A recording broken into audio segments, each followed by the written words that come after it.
Hi Virgos, happy birthday. Happy birthday to all the August Virgos. I hope I said that last month.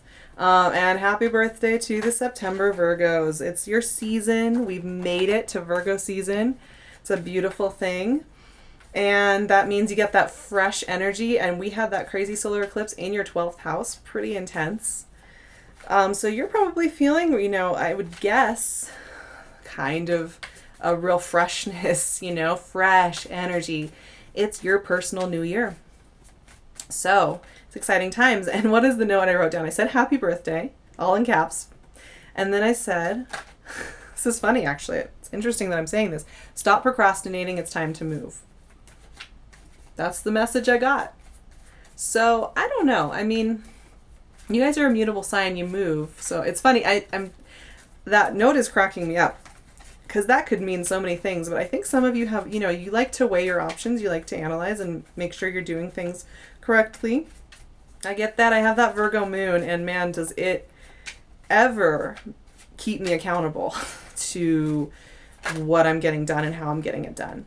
But there's this sense right now, and I'm shuffling away, so I don't know what's going to come up in our reading today, but there's this sense I'm having that, like, you guys have kind of been putting off some changes you want to make. Like you want to take a leap of faith, whether it's to move or do a new job or start a relationship or express your feelings, but you've been kind of hanging back this summer a little bit and watching and analyzing and sitting and coming up with excuses for not moving on things and waiting and thinking, oh, it'll be better down the line. And with this fresh infusion of energy that is in your sign and that is moving you forward, and with this eclipse cycle being like, okay, we cleared out your 12th house, like we're refreshing, we're going forward, there is this urgency, there is this energy. And it's so crazy. We start off this reading with the World. And the World just came out for Leos too, actually. So you guys are both your neighbors, and this eclipse was really in both of your, right, the sun was and moon were barely in Leo. They were so close to Virgo when that eclipse happened. And so you're both kind of having this thing where any old cycles that are not serving you anymore are going. And I think a lot of you are going to be feeling this, like, even if you can ignore it and just keep doing the same job you've been doing or keep doing the same routine you've been doing for a while now, it's like underneath the surface you can feel like you're done with it and you can't ignore it. And it's kind of like chafing a little bit is the word that comes to mind. Like, I think you might be finding with this birthday season that anything that's really not serving you anymore is going to be chafing you. And part of the reason I say that is we have the Ten of Swords next door. I mean, Ten of Swords is like when you hit a wall really hard, where you're going. Okay, I can push through this. Everything's fine. And then you wake up one morning and you can't. You can't. In your head, it's like the thought of getting up and doing that same routine again, it's physically impossible. Have you guys experienced this? You guys are so accountable and consistent that I'm almost certain most of you have experienced that feeling of, I can't do this. I can't move. And that's the Ten of Swords.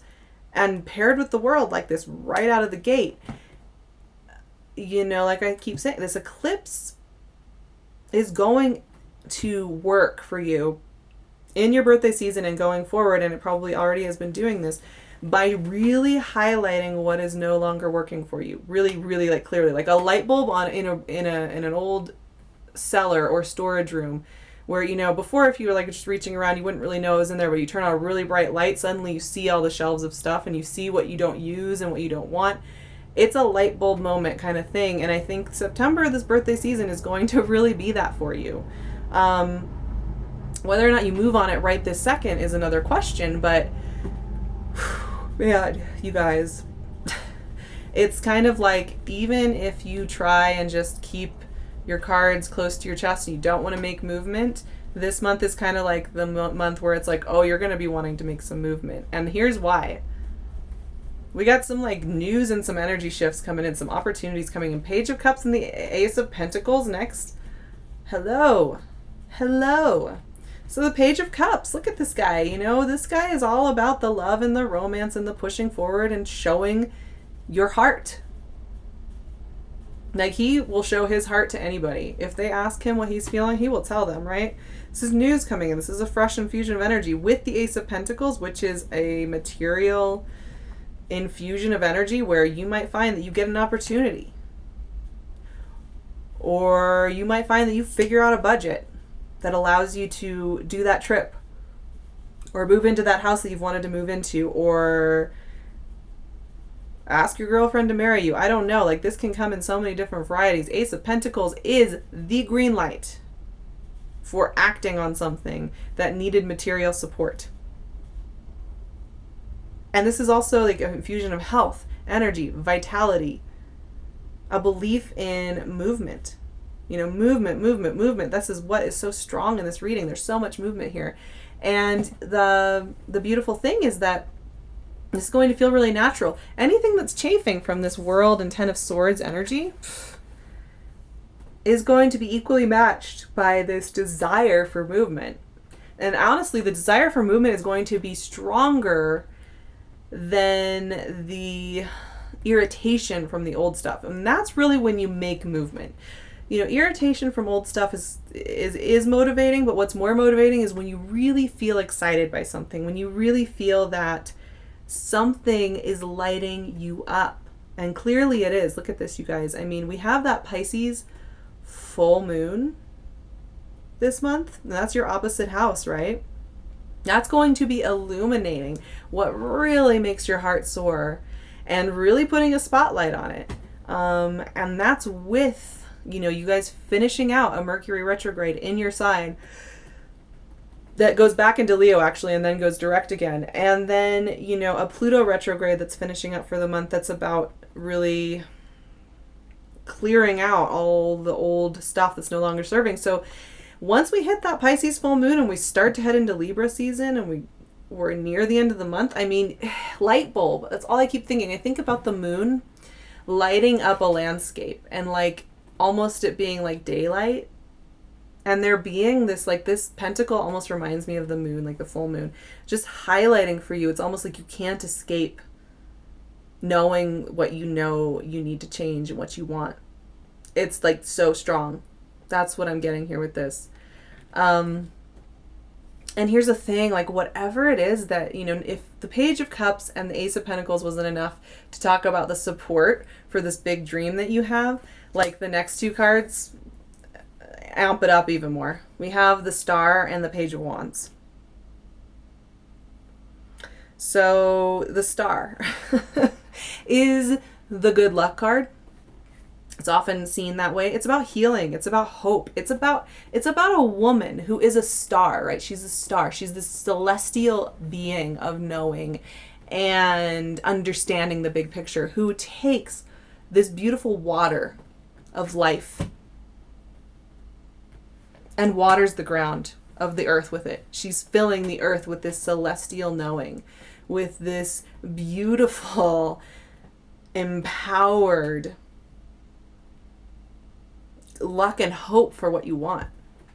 This is the Aquarius card, and Aquarius is about the collective, and it's also about expanding to higher levels. And when she shows up in a reading, she's saying you need to go do this because it's calling, because it's beautiful. It's because it's like having a dream. Once again, I keep getting these nighttime visions of like having a dream where you wake up and you follow like a beautiful starlight and it leads you right to where you want to go.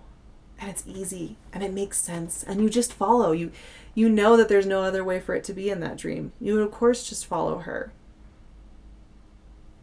So it's going to be hard for you to ignore this call right here. This call right here. This is the call.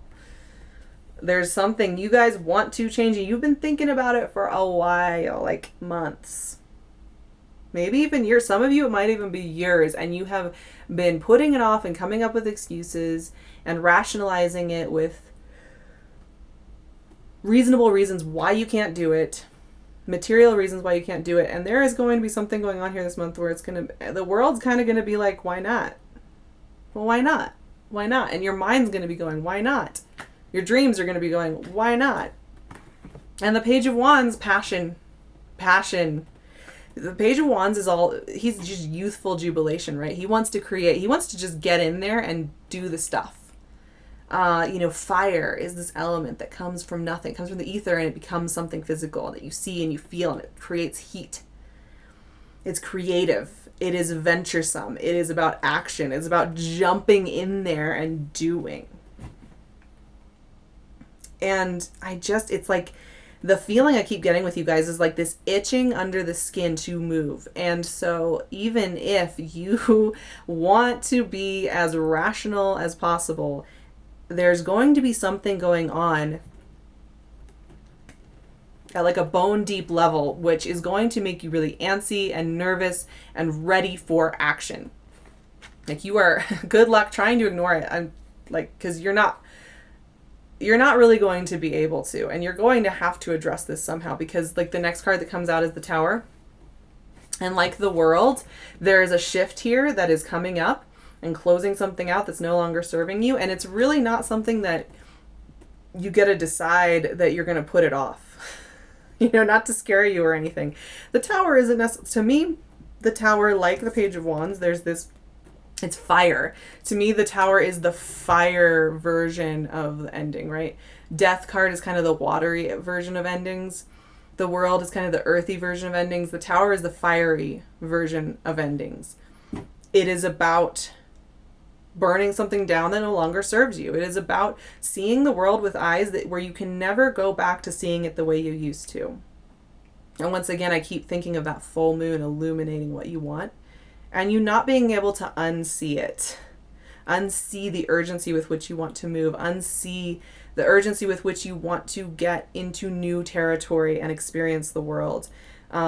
It's just really prominent. And this is what I will say about the Tower card when I get it. If you fight this, it will feel like the worst thing ever. I mean, it will feel just super traumatic and scary. If you dive in there and you say yes, it will buoy you forward with ease. Now, I know that's easier said than done. Don't get me wrong. It's easier said than done. But because you're getting this call to action this month, you might as well just take a few deep breaths and go with it, and enjoy the fact that at least you have that clear desire, and it is calling you, and it is saying, hey, we're going to do this. I think you're going to be finding the energies of if you're like willing to go with this thing that you want instead of just trying to rationalize it away, the world's going to be like, here, okay, let's take you. We'll take you with us. It's interesting. The last two cards we have are the Queen of Wands and the Devil. These are two powerhouses, I have to say. The Queen of Wands, like the Page of Wands, like the Tower, like the World, like the Ace of Pentacles, she knows when to jump into action, and she goes for it. She keeps her eye on the situation. She's been holding steady, but she's been looking and she's been paying attention. And when it's time to strike, it's time to strike, and she goes. Going to be asked to embody the Queen of Wands, the knowing and the action that she embodies. And here's the thing. It's interesting that we got the Devil. This Pluto retrograde is ending in Capricorn on the 28th. And it really is going to be kind of that. It's starting to wrap up the retrograde season for us when that happens. And the Devil is very interesting because I think for you, this is a sister sign of Capricorn, right? And I think a lot of you chain yourself to your standards and to your work ethic. The Devil is about the work you do and your reputation and how you do it and how you grind down and you get it done. But when you look at this card carefully, one of the elements with the Devil, despite his power and his great ability to buckle down and do the work, is that those lovers are chained up. They are not free to do whatever they want. And there are so many of you that sit in your head here and say you can't do what you really want. And everything else in this month is telling you it's time to go. It's time to move. It's time to make. It's time to shimmy. It's time to go. But there is a resistance here that I'm seeing. And that resistance, I understand it. But it's not strong enough to overpower the Star and the World and the Tower and the Queen of Wands and the Page of Wands and the Ace of Pentacles and the Page of Cups. All of that is your desire to make change, to make waves in the world. And it's so much stronger than the energy of restriction and dialing it back and doing the work and just putting your nose to the grindstone. That's not what your birthday season's about. Your birthday season's about what lights you up. Your birthday season is about expanding to new horizons and starting something fresh. And everything is going to continue to direct your gaze towards that freshness, towards that new horizon. So enjoy it. Have fun with it, you guys. Have fun with it. Have fun thinking about where you could go with this. And opening up, open up that little iron door that you have, that where you keep your most cherished dreams and where you are carefully storing them because you want to make sure that it makes sense logistically. Now is the time to think less logistically and more heart-centered, okay? With that full moon in Pisces, the gushy, wonderful warmth of Pisces is really important for you. It's your other side, and it's your opposite sign, and you've got to embody some of that. So be intuitive, have fun, and start making plans. Start making real plans for that thing that you want to do, because it is calling you. It's like yelling your name. It's no longer whispering. It is screaming at you. So with that being said, please check out Pink Lune. I love her so much. She has helped me through a pretty heavy time coming into September here, and I'm wearing these beautiful pieces by her. She's giving you 15% off. I'm going to leave the promo code and her Etsy shop below. I'll leave my website and email below in the description box. It's all going to be there where you can find both of us. I do video readings, Skype readings. We can figure it out. I would love to hear from you guys. I love you, Virgos. I love you so much. I feel like an honorary part of this family with that Virgo moon. I will see you guys in October. Have a beautiful birthday, and I love you guys.